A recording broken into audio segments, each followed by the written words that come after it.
And welcome everyone to tonight's B West Playoff Round 1 matchup. We have the 1 seed Clouded Minds After Dark going up against the 8 seed Arrogant Nephalem. So let's take a look at that bracket real quick. So they'll be playing for the privilege of facing the winner of What's Wave Clearing Animaniacs in the next round. Not going to show the regular season standings because the regular season doesn't really matter at this point. It's all about getting the playoff wins. So let's take a look at what we're going to see for tonight. So there's no coin flip in the playoff round. So CM After Dark automatically gets to pick. They've chosen map pick. They've banned out Battlefield of Eternity and Towers of Doom. Arrogant Nephilim have banned out Cursed Hollow and Infernal Shrines. And we are going to go to Volskaya for game 1. So hope everyone's ready and they've got their warm fur hats out because it gets a little frosty on Volskaya Foundry. And teams are ready. They want to get this started and give you guys a show. So let's jump into the draft. And Arrogant Nephilim with first pick will take the first ban as well, and they get rid of Hogger. Tiger plays a pretty good Hogger. I've seen it in action, and I do not disagree with that ban. He is annoying.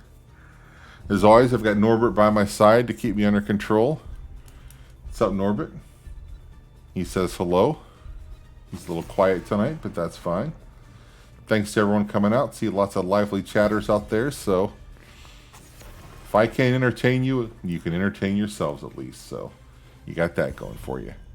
So we get rid of Sylvanas, and we get rid of Ming, and we get rid of Tychus. So Sylvanas gets a lot of value with that, those big camps pushing in the top lane with Merc Queen, but we won't see that. And Null Pointer snags the Sonya with the first pick of the match.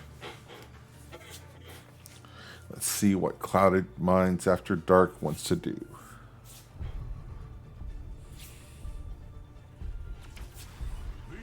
It's Death Punisher comes out with a Stukov, and Skycake comes out with the Tassadar. So be looking for circles on the ground. If they're red, don't stand in them. WoW raid rules apply tonight. The red circles are bad. The wait is over.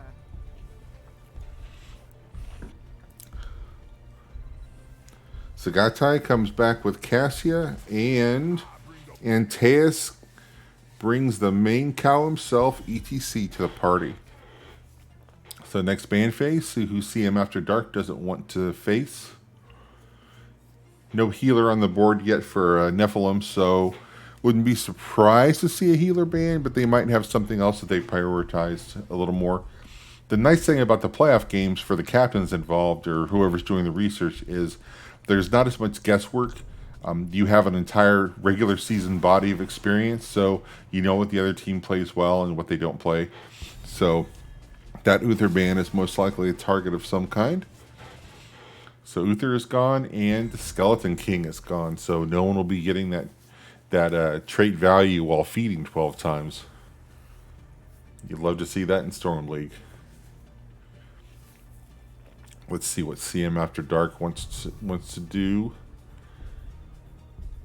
I already have a tank out for Nephilim, so don't need to take that tank really, so maybe you'll hold on to it for the last pick. We'll see. Nope. I says I want my girl Johanna, and Tiger goes with the Malthael, the Angel of Death. I'm scared just talking about it.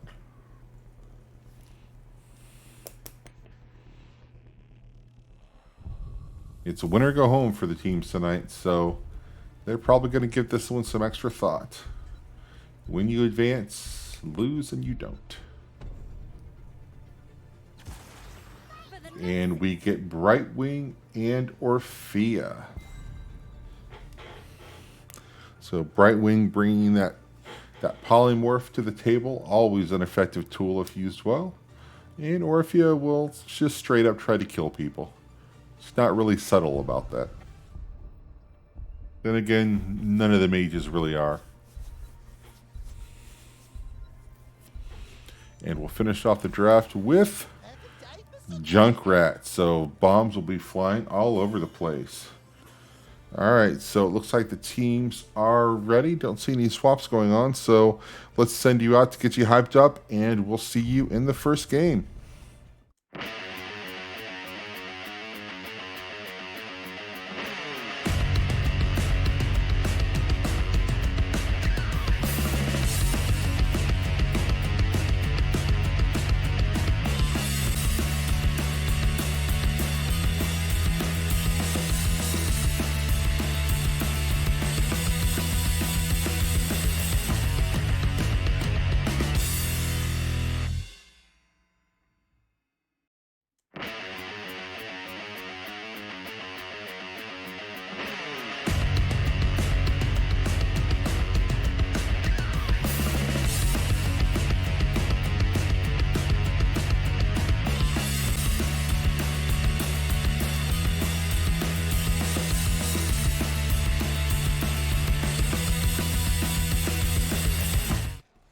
All right, teams are here and ready to go. So let's introduce the combatants, shall we? For CM After Dark, we have Death Punisher on the Stukov, Skycake 420 on the Tassadar, Tiger on the Mouthheal, Johanna is played by Icex, and Venus on the Junkrat. For the Nephalem, we have Null Pointer on the Sonya, Sigatai on the Cassia, Antaeus on the ETC, Ceres on the Brightwing, and K-May on the Orpheus. So let's look at mid. Teams are mixing it up because we always go to mid lane first. That's just the way it works. Let's pop the talents up there, see who's collecting. We've got Johanna collecting globes, ETC collecting globes, so he'll be challenging for those. Oh, the silence comes out, an early silence, and Brightwing is not able to get out of it. And ETC, the body block is real, and Tassadar gets kill 1 and kill 2. So CM After Dark going to just rotate up to the top. We'll probably see them go top mid. And Malthael hanging out in the bottom lane. Teams just eyeing each other up here. I don't know that anyone's going to get too aggressive here. Jo gets chunked a little bit and has to come back, but she's fine. She's Jo. She can get away with that. So they're going to rotate here. Let's check out the bottom lane as Tiger leaves the bottom lane. Doesn't want to be on camera. Evidently, he's a little bit shy today. So he's going to work on his camp and get that turret along with his healer. And Arrogant Nephalem going to do the same thing on their side of the map. So and then we've got Orphea grabbing Soak in the mid. And we've got a nice little 3-man up on the top for CM After Dark. So teams not really looking for an engage here, just looking to get to 7 before that first objective if they can. Although Jo getting a little bit cheeky, but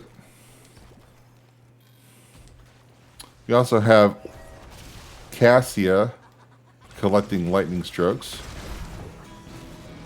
Oh, ETC with a nice slide onto Tiger, and he gets polymorphed. He is going to get out. Jo's in a little bit of trouble, but she's able to get out safely. So a little bit of an XP lead over for CM After Dark, but it's pretty close. Are Nephalem going to look at the healing camp? No, they're just scouting it out, but they're going to just hang out and get some minions at this point. So CM After Dark going to grab their camp and get that started as the first objective is announced. It'll be up in 30 seconds, I believe. ETC is looking at Johanna. He's not going to be able to do much with it, though, so wisely doesn't slide in and put himself in harm's way. Well, Venus comes out with a trap. It doesn't go off in time to get ETC. And CM After Dark has 5 members, and they're going to go ahead and try and take the healing camp, knowing that Cassie is not there. Malthael got stunned there, I think, and then he gets polymorphed, and then Orphea is chasing him down. He's going to walk away. No, he's not going to walk away. Orphea does land the killing blow. The healing camp does get taken by CM After Dark, so Tassadar is going to be carrying that. Sonya's all alone, but she's going to be okay. Camps are going to pretty much take each other out. Well, no. CM After Dark's camp is still alive. The red one is dead. So Sonya's going to clear that up, though. I don't think that's worth watching. So we'll come back to mid, and let's make the map a little bigger so we can get all this exciting action in. 7 is here for Nephalem first, but it's here for After Dark right after that. So everyone's picking their 7s. A couple people still thinking about it. After Dark going to grab the point first. Oh, no, not first. Nephalem has 52%. Sorry.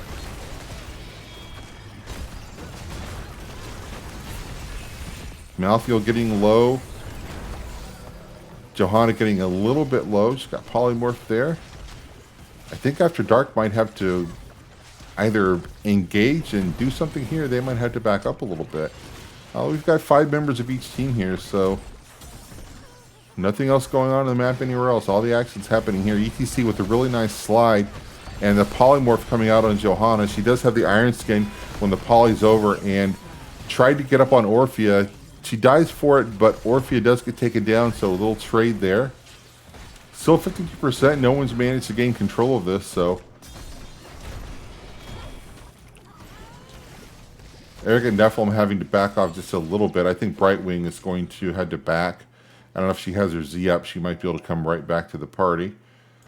And After Dark going to back up a little bit. And Death Punisher just keeping a foot on the objective. He's ready to back up if there's trouble. And ETC slides and pushes him off. His teammates are back. ETC slides away to safety. So they've got it 45% now. So they're almost halfway there themselves.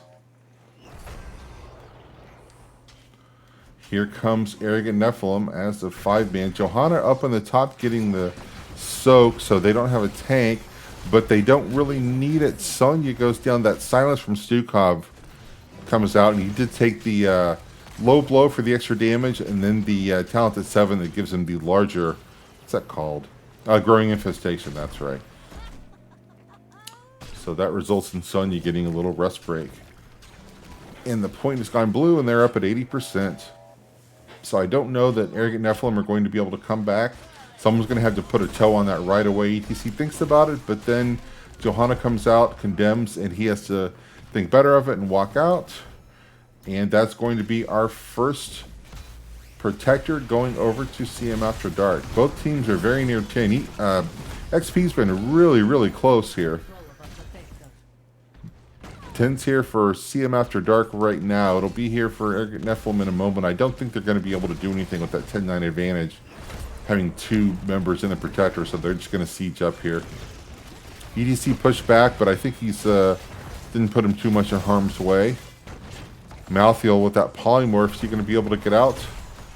Turrets dropped, so that'll dissuade the Nephalem from coming after him too hard. So what did we get damage-wise? We got the entire wall there on the bottom. Protector is pretty close to being dead. Johanna pops out of it. Thassadar's going to walk around and feel cool in it for a little bit. 7 seconds, it'll go down whether or not it's taken enough damage or not. The Eternal Feast has popped, so it does kill the Protector, which is going to die anyway. So it didn't get a lot of value out of that. There wasn't anyone else around. So that heroic is down. What we got for heroic? So we got Last Rites, we got Blessed Shield. Junkrat took Riptire. Stukov with the Swipe. Tassadar with the Black Hole. Sonya's got the Leap. ETC with the Stage Dive. Cassia with the Lightning Balls. Brightwing with the Blink Heal. And Orphea, we saw the Eternal Feast. And see him After Dark going for that healing camp again. Nice wall from Tassadar there to keep that area safe. And they're going to capture that. The healer picks it up. And teams going to wait for that next objective. See if they can get something cooking in the meantime. The Orphea with the big silence from Stukov. And then Tassadar takes out Cassia. ETC slides out. The Last Right's going off. Tiger not going to get a stack on that as ETC doesn't die, but he's low. He's going to have to back up and at least grab a well. Junkrat gets polymorphed and then drew the attention of the tower, so he took a little bit of damage there, but he's going to be okay. Stukov's going to heal him back up. So what's going on the map? We've got a turret down here that can be taken. Stukov's going to go and he's just going to clear top. That top camp is up on the blue side, so we might see someone make a play for that soon. Nothing going on the Nephalem side of the map.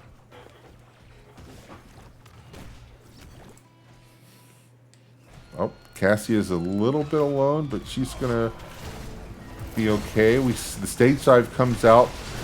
However, he lands in a silence, so ETC does go down. The Eternal Feast was popped underneath it, but didn't get a lot of members of After Dark to hang around and relax on the feast, so they got out pretty safely. So we've got a 5v4 here for the next 10 seconds or so until ETC can get back on the scene. So they're going to go in and see what they can do about this mid fort. Johanna's tanking it. It's down to about 15%. I think they're going to be able to knock it out. Zukov with the silence to get Orphea thinking twice about where she was standing. So we've got a 5v4 with Tiger down in the bottom lane on Malthael doing some soaking. That Eternal Feast catches some people in it there. We get stuck a little bit. No one dies. Some damage goes out, but no one dies. And Malthael, is he in trouble? I think he's going to be able to escape using that crazy conveyor belt system down there. He does. Stage dive didn't quite get him, so got Stukov and Junkrat taking the top camp. Johanna with the aggressive rotate there. She's got her team coming to join her. So 16 will be here for After Dark before it's here for the Arrogant Nephalem. So they might be slow playing this a little bit until they get that talent advantage. We'll have to see how this plays out. They've gotten a little bit of the objective here. They're at 28% now, 30. Doing a good job of just keeping Arrogant Nephalem on their toes a little bit so they're not able to mount a charge here. Oh, the wall separates ETC from his friends. He walks away. He's okay. Zukov swipes the team away, and Orphea getting chunked down by that Tassadar auto attack, and she does walk away and survives that. But we've got all sorts of other stuff going on here too. The silence takes Sonya down. She can't spin when you're silenced. ETC, however, comes back with a really, really nice slide, but Junkrat takes out Orphea, and Malthael doing a good job healing himself up. And is he going to rate strike in? Nope. Doesn't have the health to do it, so he's going to back up. But we do have 3 members of Nephalem down, so they're going to try and siege this fort down.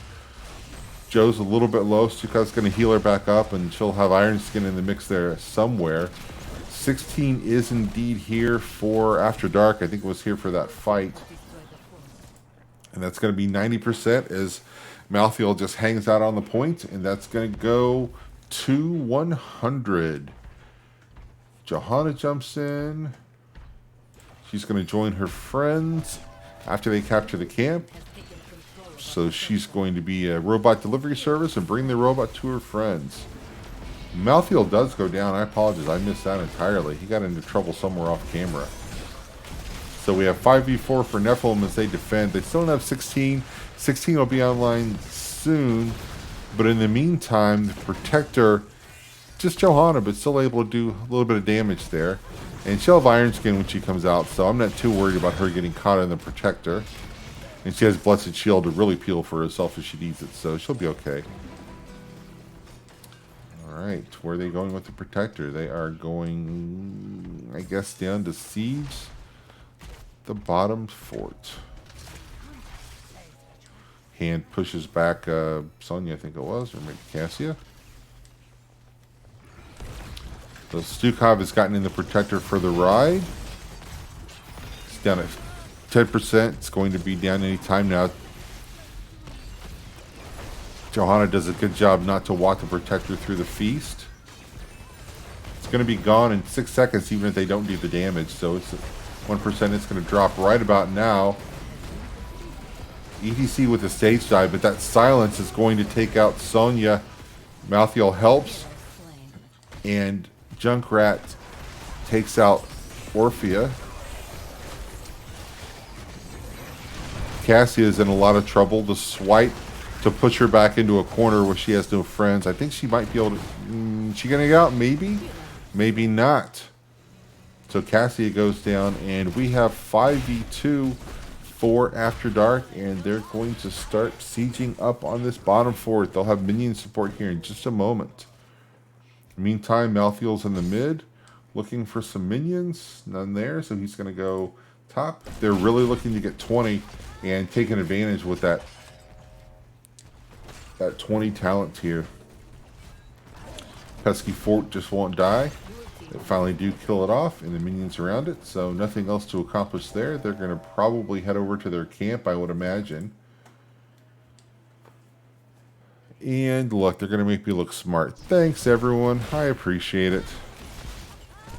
They're going to rip that down in no time. Leaves the camp up on the other side. Not for 2 minutes, so Malthiel's not... Oop, he sees that Nephalem are looking at the healing camp. We're going to have a 5v5 here. It's not 20, so it's 1917. They're on the same talent tier.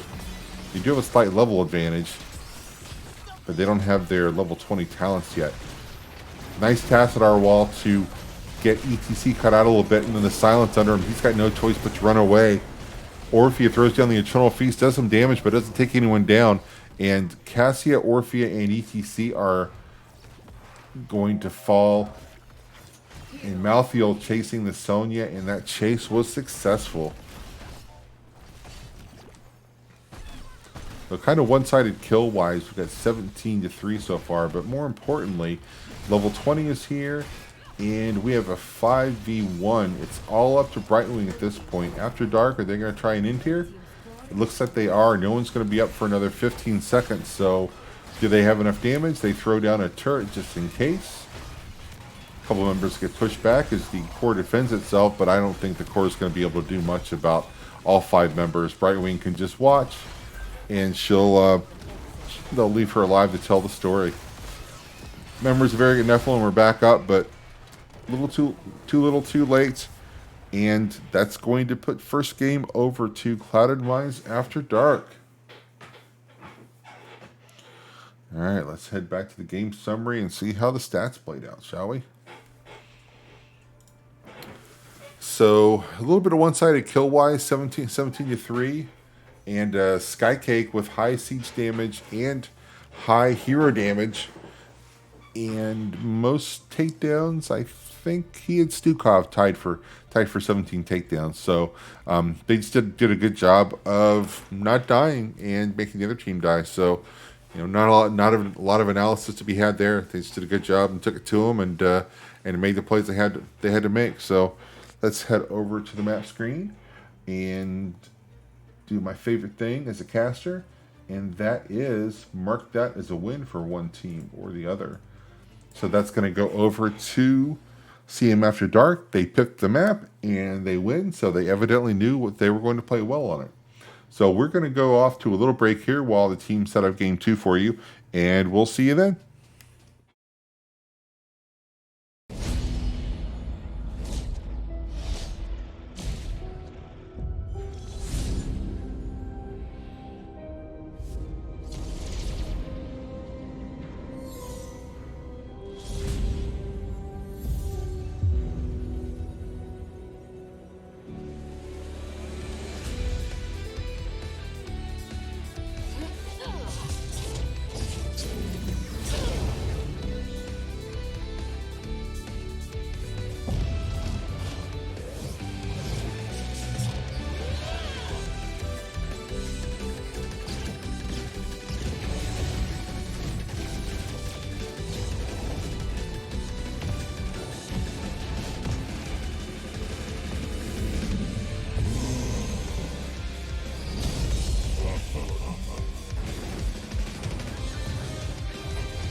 なんぞ島だ。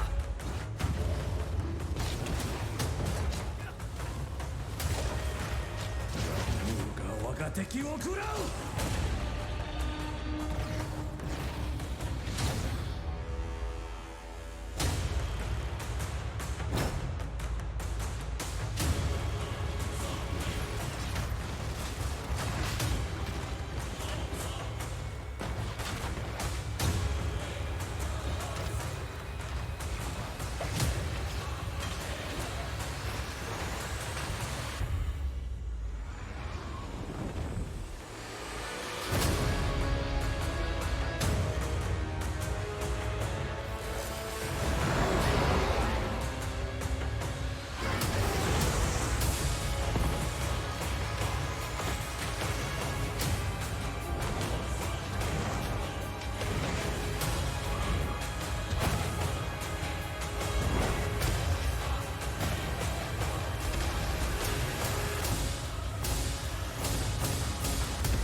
Impressive, Archer. But you'll need to do better than that. You have no idea what I am capable of. Good. Because you must be ready for anything.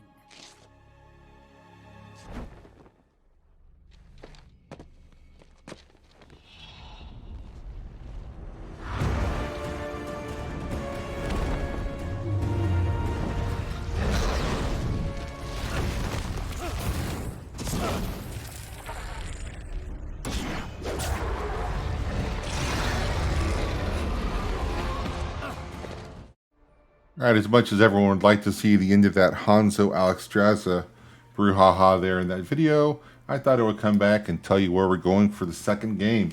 So for game 2, we are going to Alterac Pass, and Eric and Nephalem got to decide if they wanted the map or the hero pick, so they've chosen the map pick. So both captains have chosen a map when they have it available. So we'll see how everything works for game 2. After Dark, wanting to make it a short night and just get out of here with a quick 2-0. Eric and Nephalem and probably the fans would like to see another game, so we get that 3-game set, but we'll see how it goes. So chat, who's your MVP of game 1 if you have to pick one? I would probably go with Skygate just for the leading in siege damage and leading in hero damage, although I think there's a case to be made for Stukov. That silent circle was just gross. Did anyone see what he took at 13? I was too busy trying to follow the action. I didn't see whether he took the resets on that or the CC talent or not. But those circles were just gross, absolutely gross. All right, let's get into the draft for Game 2 on Alterac Pass.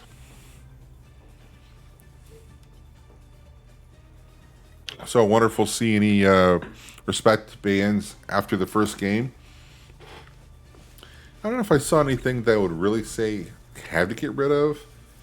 I guess maybe Nephalem will want to get rid of the Stukov. Lost Vikings banned right out of the gate, and that they didn't think about that for a microsecond. So evidently they know something about this team on this map and with those heroes, and they want no part of it. Yeah, Ruffian, I see you picking Stukov for MVP in the chat there. I'm not going to disagree. And Abathur, so no weird heroes. Maybe they'll ban Murky with the next ban. Who knows? Anything is possible.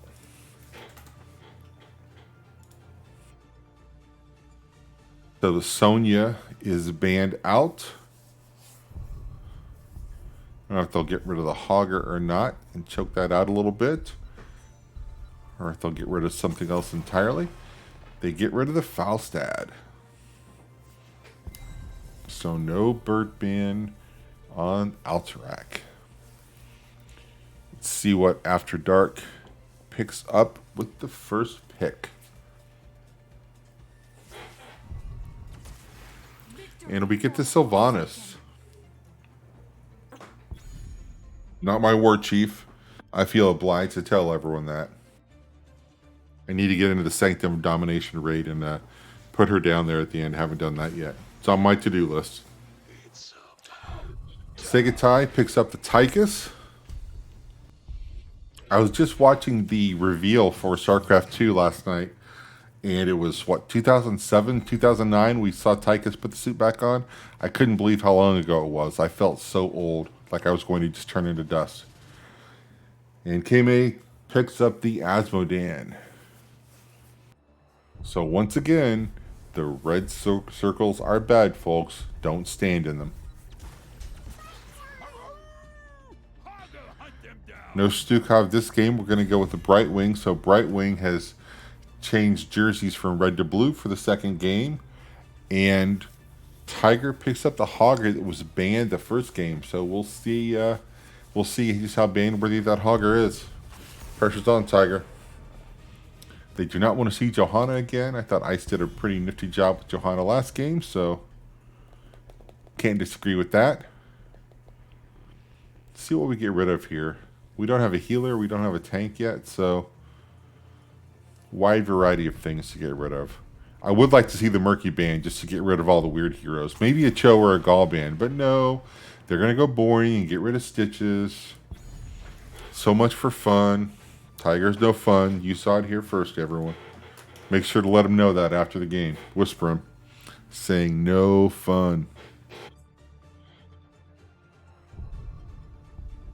Let's see what Arrogant Nephalem picks up. I would expect them to get a tank here with no tank being taken for After Dark yet. Instead, they go with Samuro and Karazim.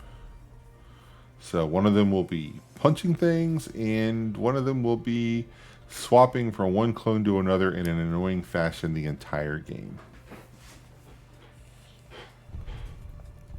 So need a healer for, or not a healer, need a tank for After Dark, and who knows, some sing DPS, a mage, something weird.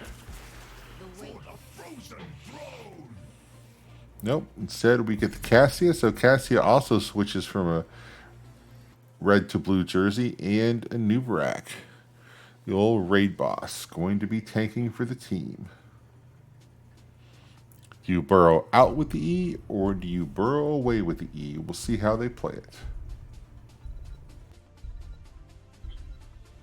I always burrow in, which is why I don't play him too often. And we see the Mei. Kind of surprised not to see Mei that first game, to be honest. Alright, so teams are ready to go. So let's get you all hyped up and we'll see you in game 2.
Alright, welcome to game 2.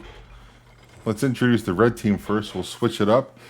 We have Segatai on the Tychus, Saris on the Karazim, Antaeus on the May, Null Pointer on the Samuro, and K-May on the Asmodan. So on the blue side, we have a little cheese here. Let's follow that. We have Skycake on the Sylvanas leading that cheese, Death Punisher on the Brightwing, Venus on the Cassia, Ice on the Anubarak, and Tiger on the Hogger. And I think that's going to be one well down. Samuro does sniff it out, but not able to get up there in time, so that top well will not be available for whoever's hanging out there for Arrogant Nephalem. They do come up with May and Tychus to push After Dark back. Excuse me. In the meantime, we've got Hogger in the mid lane. I think he's going to be double soaking there mid to bottom. So Asmodan will back up. In the meantime, Cassia fending like their life depends on it, throwing out a lot of damage there. Nephalem all going to get back safely.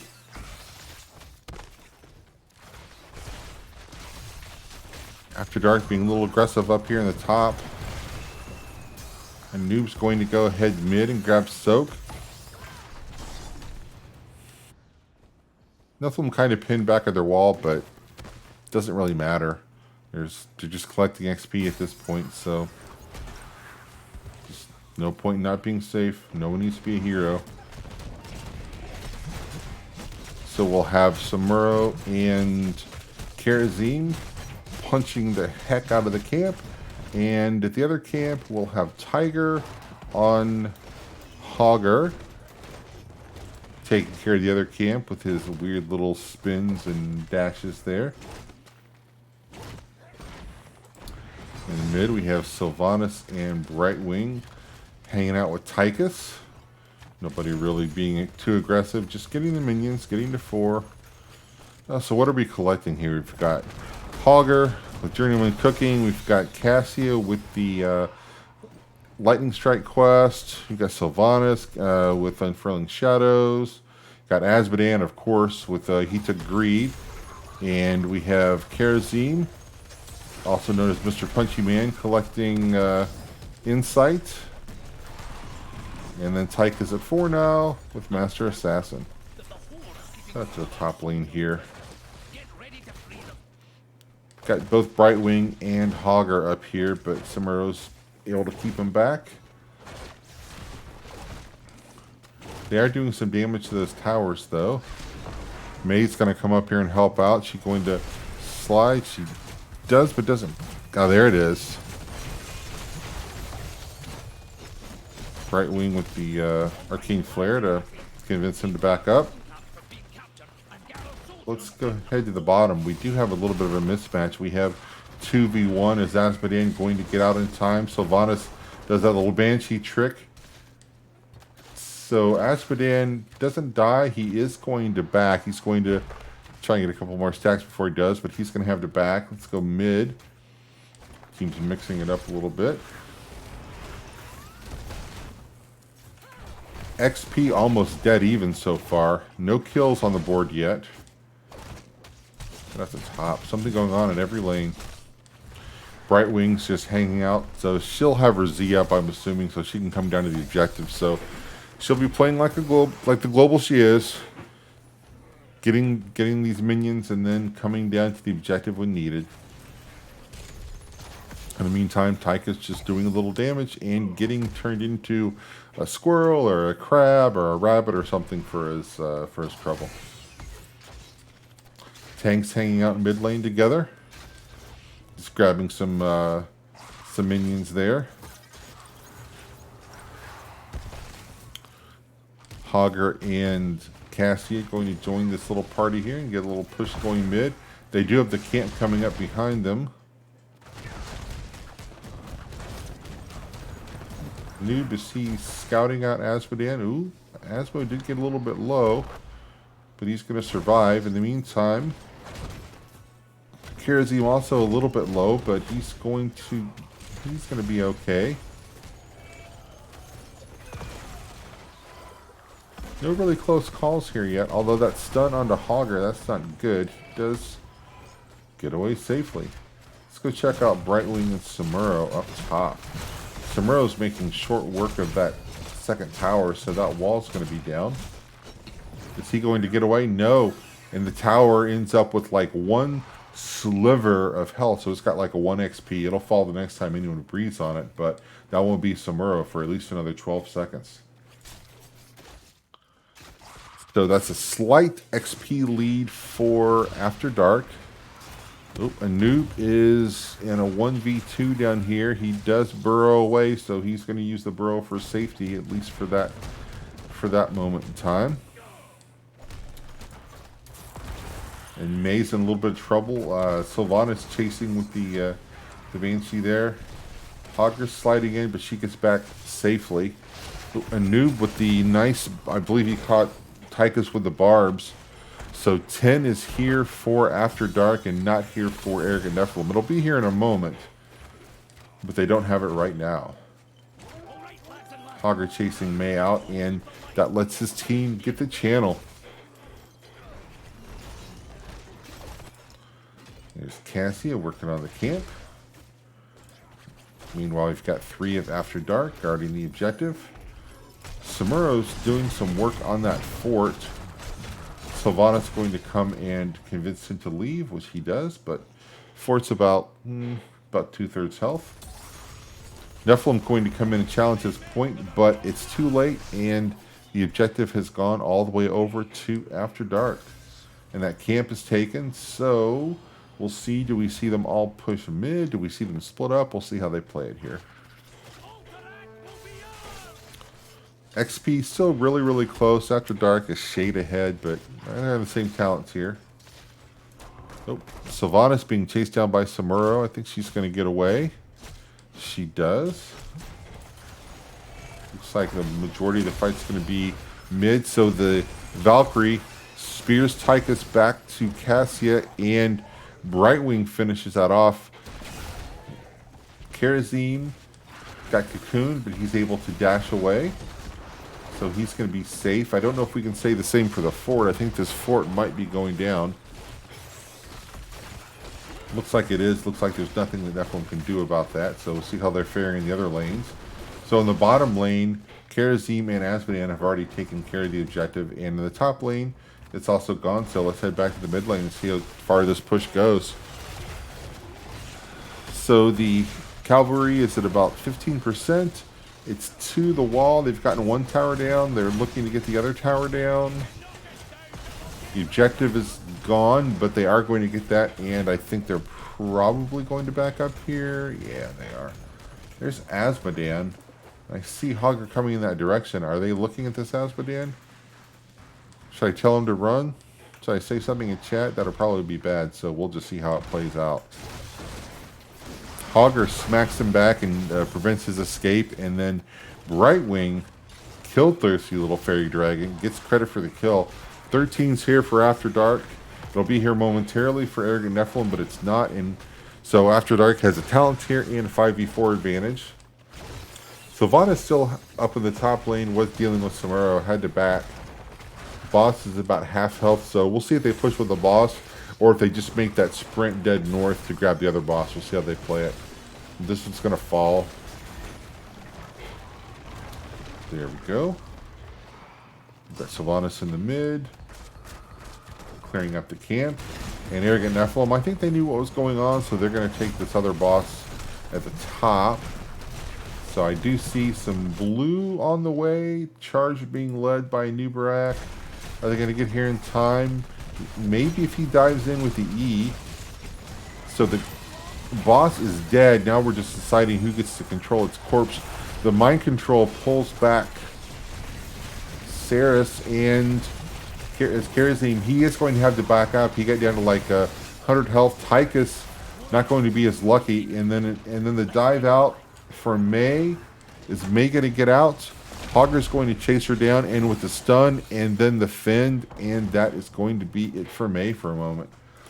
So the boss in the bottom is almost dead, but not before it takes the fort down.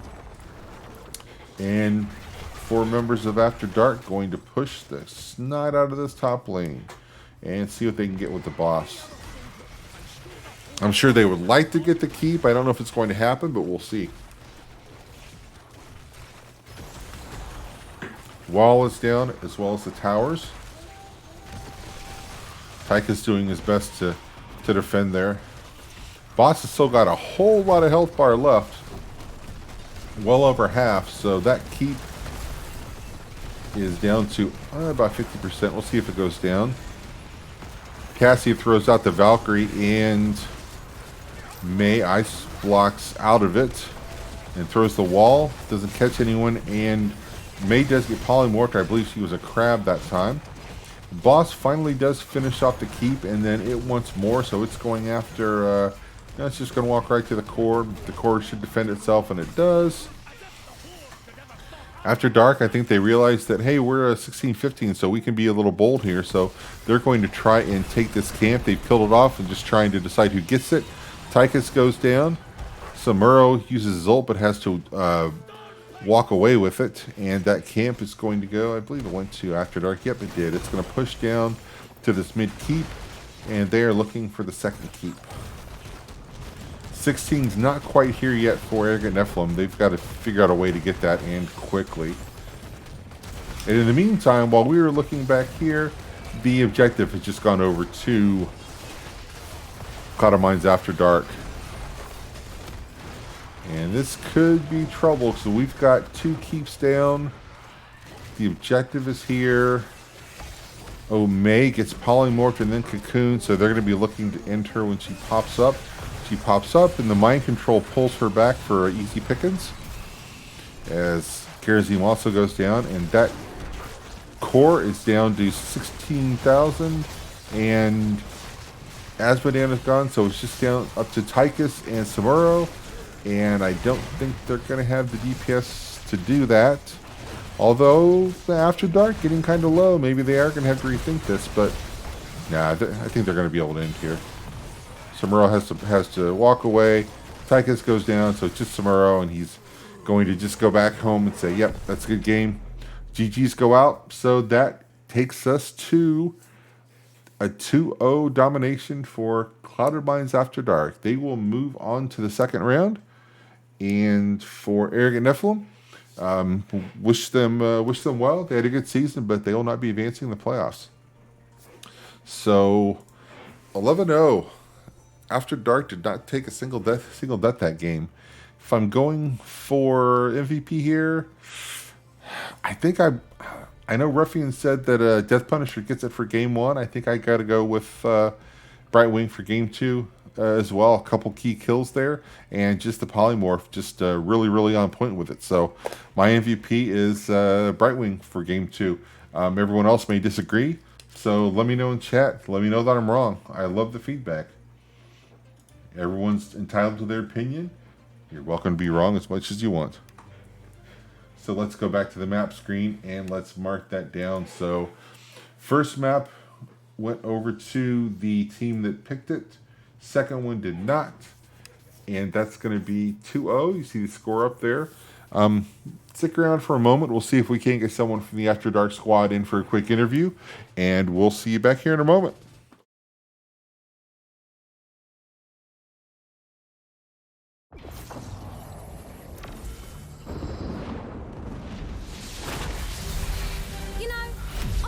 Scrapes and adventures than I can count. That being said, I've never seen anything like this. Hail, hero! Is that a frog in a bubble?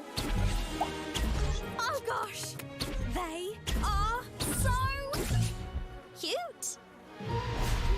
Well then, there's so many friendly people here. Coming through. Love the hair. Oh, the cavalry's here! This place is awesome! I found some Vikings! Wow, you're big! The name's Tracer, and the Nexus could always use more heroes. Ah! Not funny!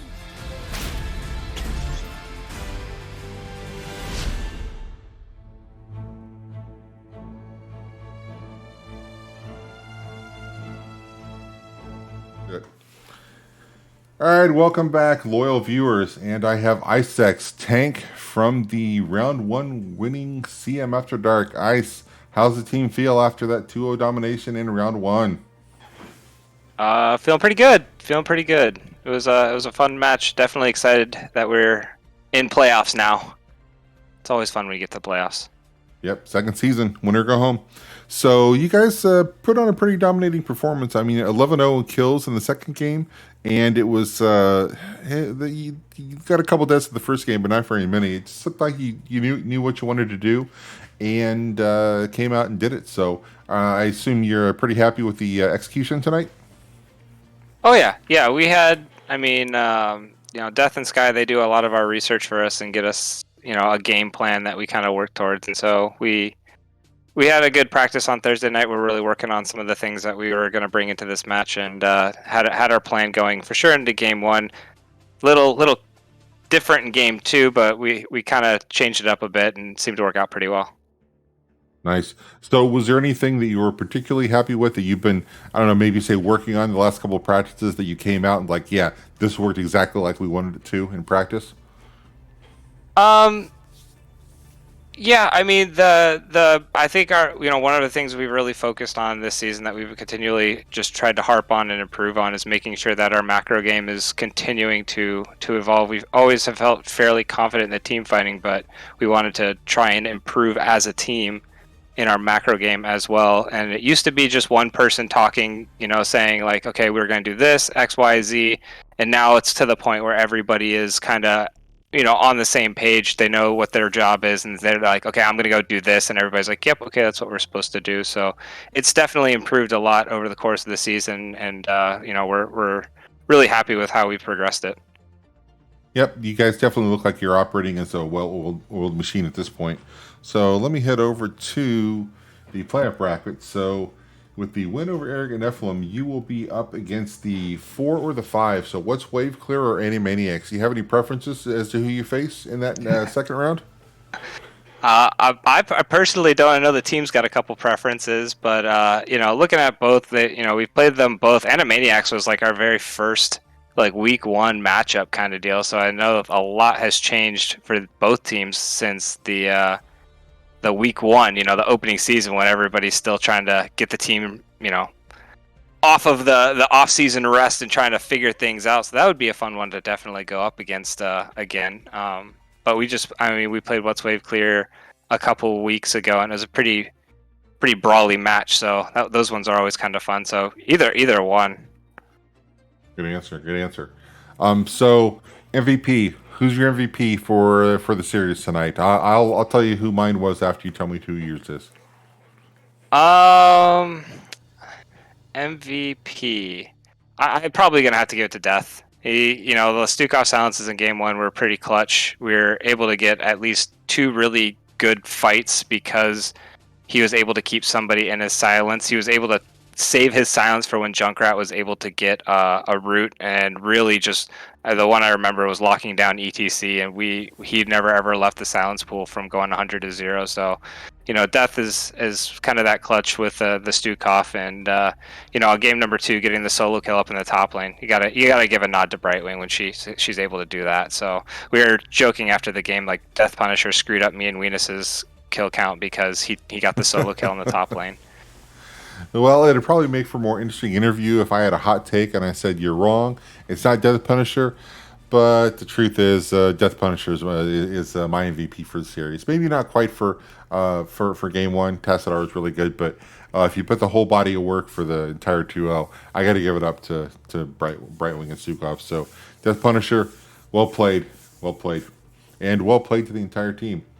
So before I let you get out and go and celebrate, champagne, locker room, whatever you guys like to do after an After Dark win, leave it open for some shout-outs. If you have any you want to give, the floor is yours. Yeah, I mean, just the usual. Definitely, first off, foremost, gotta shout out my team. CM After Dark, we had a pretty good season. I think we've only been playing as a full 5 for like 2 or 3 months now. Kind of came together at the end of the XDGI Invitational, and then brought it into the season. So we've definitely put in the work, definitely improved over the course of the season. It's been a lot of fun playing with this group of guys. So definitely have to shout out them. Shout out to the CM organization as a whole. Love the support. Love all the fans coming out in the watch party watching this series. And then shout out to you being part of the org and for picking up the cast tonight. That was absolutely awesome. So thank you so much for that. And then shout out to Arrogant Nephalem. I mean, they definitely threw us for a loop in that game too. We didn't think we were going to go to Alterac at all, and then when they picked it, we were like, okay, they've got something up their sleeve. We didn't know what it was going to be, but we noticed they had a little bit of Vikings play, a little bit of Abathur play, so we were wondering if that was the route they were going to go. But it definitely threw us for a loop. We were sitting there for a good solid 2 or 3 minutes, really trying to figure out what they were going to do. So. It was a fun series, and looking forward to the next one in the semifinals. And I believe that is it.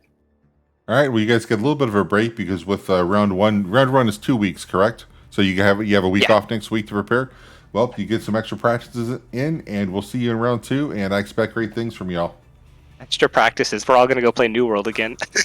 All right. Well, you guys, if I see you in the New World chat, I'll come down there and kick your butts. All right, sounds good. Get back to work. All right. That's it for us, everyone. Have a good night and go win some games.